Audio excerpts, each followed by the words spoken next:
जर तुम्हाला इच्छा नाही तर मेडिकल फील्डमध्ये येऊच नका. लातूरून नांदेडला फक्त 10% मुलं अभ्यास करतात असं मला वाटतं. हो बरोबर आहे ते. एक पण प्रश्न NCERTच्या बाहेरून येत नाही. नीटची जर्नी म्हणजे मी प्युअर ऑनलाईन मधला स्टुडंट आहे. मी जास्त काही अभ्यास केला नाही, काहीच नाही. असं गेम खेळायचो, रील्स बघायचो. माझा जो मोबाईलचा स्क्रीन टाइम होता तो मिनिमम 8 तास 9 तास असायचा. मॉर्निंग फ्युचर डॉक्टर, स्वागत आहे पुन्हा एकदा तुमचं छत्रपती संभाजीनगर मधील GMC घाटीमध्ये. आज अजून एका विद्यार्थ्यासोबत पॉडकास्ट करण्यासाठी मी इथं आलेलो आहे. तर काय नाव आहे तुझं? माझं नाव हर्षल पाडळे आहे. मी राहणार बुलढाण्याचं आहे. बुलढाण्याचा आहे का? कुठं राहतो बुलढाण्यामध्ये? मी बुलढाण्यामध्ये समर्थ नगरमध्ये राहतो. तर कधी तू विचार केला की तुला डॉक्टर बनायचं? माझ्याकडं दुसरा ऑप्शन नव्हता, कारण की माझी जी ताई आहे ती पण MBBS करत होती. तर म्हणून इंजिनिअरिंग मला जास्त इंटरेस्ट नव्हता. म्हणून घरी अगोदरपासून मेडिकल फील्डचं वातावरण होतं, म्हणून मला तिकडं जायचं होतं. आणि कशी होती नीटची जर्नी? नीटची जर्नी म्हणजे मी प्युअर ऑनलाईन मधला स्टुडंट आहे. मी 11वीत 12वीत आपले ऑनलाईन क्लास लावले होते. आणि पण 11वी 12वीत म्हणजे ऑनलाईन मध्ये काहीच समजत नव्हतं. तर म्हणजे मी जास्त काही अभ्यास केला नाही, काहीच नाही. असं गेम खेळायचो, रील्स बघायचो. माझा जो मोबाईलचा स्क्रीन टाइम होता तो मिनिमम 8 तास 9 तास असायचा 11वीत तरी. तर 12वीत शेवटला मी अभ्यास थोडा स्टार्ट केला. म्हणजे तर तोपर्यंत खूप उशीर झाला होता. पण मग मला नंतर मग मी रिपीटमध्ये म्हणजे केला अभ्यास चांगल्यापैकी. कशा प्रकारे अभ्यास केला? म्हणजे 12वीत मला 12वी मध्ये किती मार्क आलते तुला? मला 497 मार्क होते 12वीत. रील्स बघून 497? नंतर बंद केलता का रील्स? नंतर म्हणजे 5-6 महिने, शेवटचे 5-6 महिने अभ्यास केला फक्त. 11वी 12वी तर काहीच केलं नाही, लास्टचे 5-6 महिने. मग कसा पुन्हा रिपीट मध्ये कशा प्रकारे अभ्यास केला? रिपीट मध्ये मी एक असं स्पेसिफिक प्लॅटफॉर्म निवडला, त्याला स्टिक राहिलो. आणि त्याच्यावर ते जे पण टीचर्स होते तिथले फॅकल्टी, ते जसं शिकवतील ते दररोज प्रॅक्टिस केले. क्वेश्चन्स, फिजिक्स वाला वगैरे करतो का? फिजिक्स वाला स्पेसिफिक प्लॅटफॉर्म.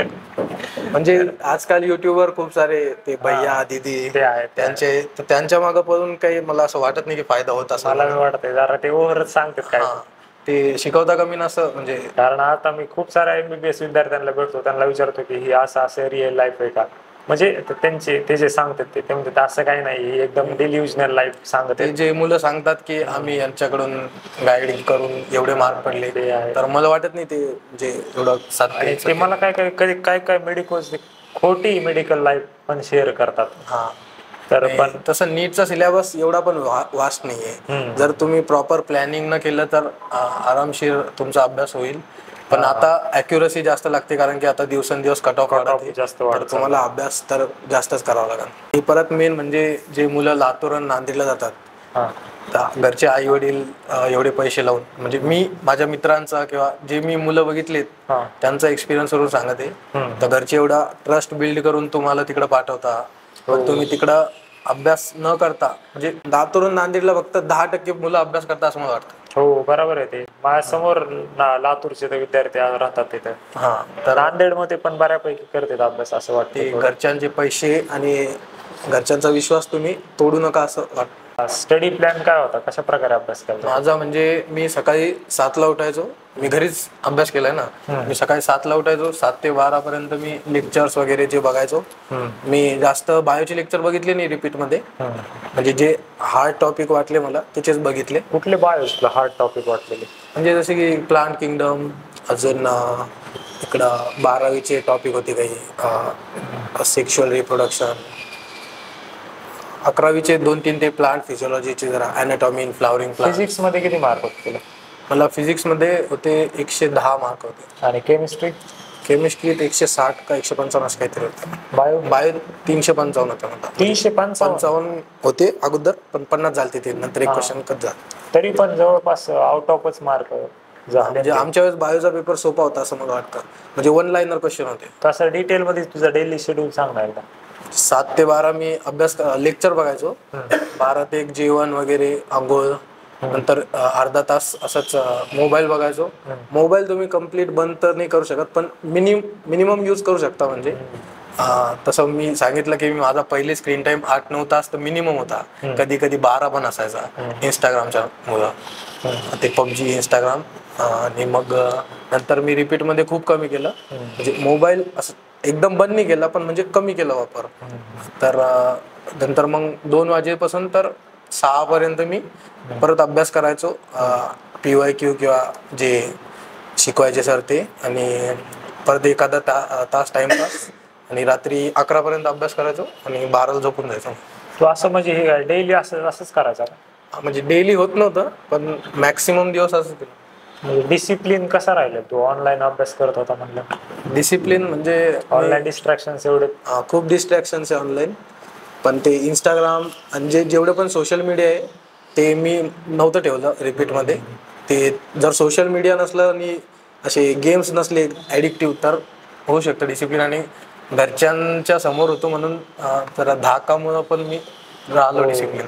काय काय घरच्यांना म्हणजे, पण काय काय झालं, विद्यार्थी बुक मध्ये मोबाईल यूज करतात, ते चॅटिंग वगैरे चालू असते त्यांची, बुक मध्ये मोबाईल ठेवून.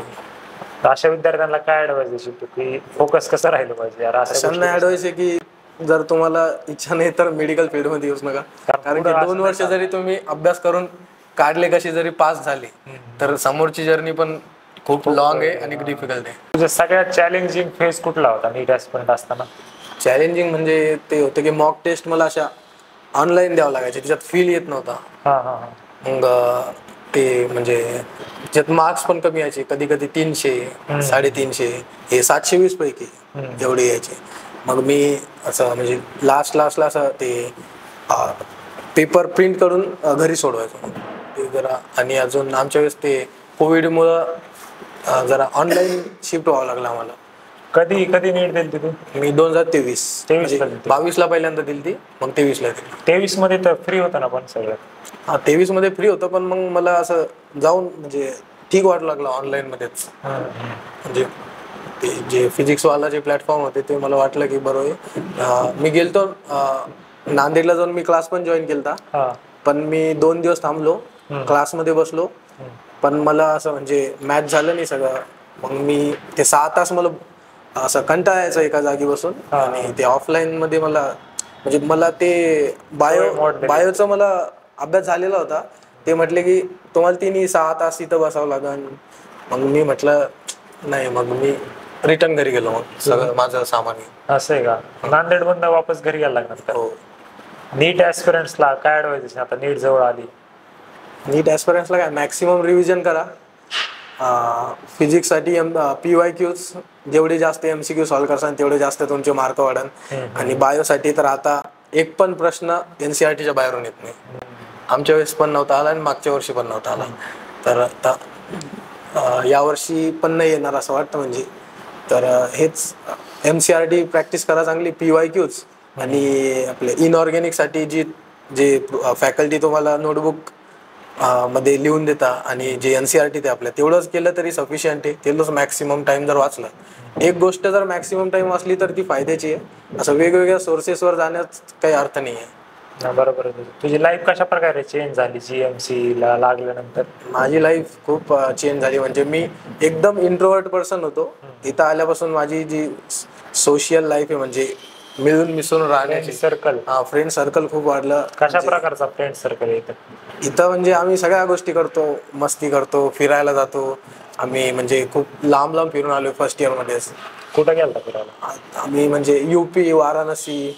म्हणजे कॉलेज ट्रिप मध्ये का? कॉलेज ट्रिप नाही, म्हणजे आम्ही असं फ्रेंड्स. कॉलेज ट्रिप पण आम्ही म्हणजे गेलतो इकडं अलिबागला, मुंबईला. तिकडं कॉलेज ट्रिपमध्ये आम्ही 150 जण गेलतो. म्हणजे 150 जणांसोबत तुम्ही ट्रिपला जाताय, किती मजा येईल ते तुम्ही विचार करा. अरे वा.